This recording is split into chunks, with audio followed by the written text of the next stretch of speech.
ভাষা অন্ধ দেখতে পায় বলা হয়, আর বধিরও শুনতে পায়।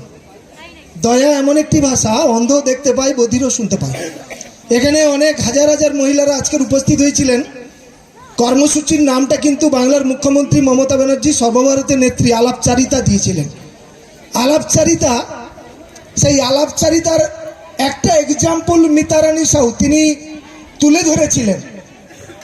তিনি এমএ পাস করার পরেও যখন সহসভাপতি পঞ্চায়েত সমিতি 2013, ভাইস প্রেসিডেন্টের ধারণাটা তার ছিল না। সহসভাপতিকে যে ভাইস প্রেসিডেন্ট বলা হয়, হয়তো অর্থটা জানে, তাকেও ভাইস প্রেসিডেন্ট বলা হয়, সে জানতো না, কিন্তু এমএ পাস করেছে। এমএ পাস কিন্তু করেছে। আমার পুঁথিগত বিদ্যা অনেক।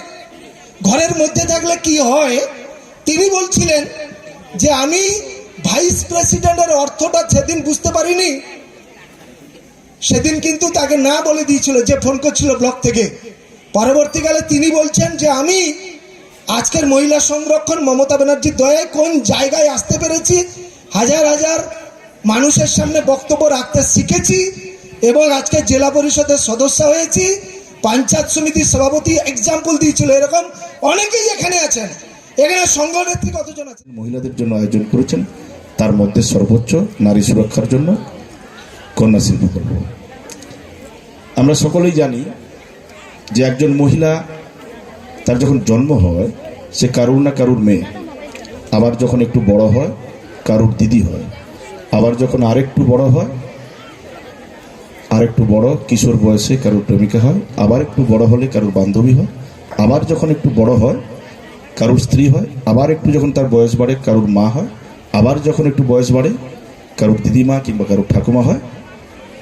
সারা জীবন ধরে সমাজের সেবা করে অ্যাটলিস্ট তার মৃত্যু হয়।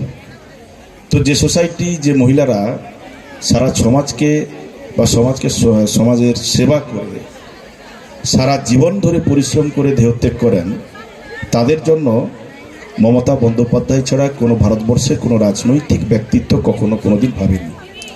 মহিলা সমিতির নাম করে বামফ্রন্ট, তো সিপিএম পার্টি, মার্ক্সবাদী কমিউনিস্ট পার্টি অনেক মিটিং মিছিল করিয়েছিলেন মায়েদের দিয়ে, বোনেদের দিয়ে।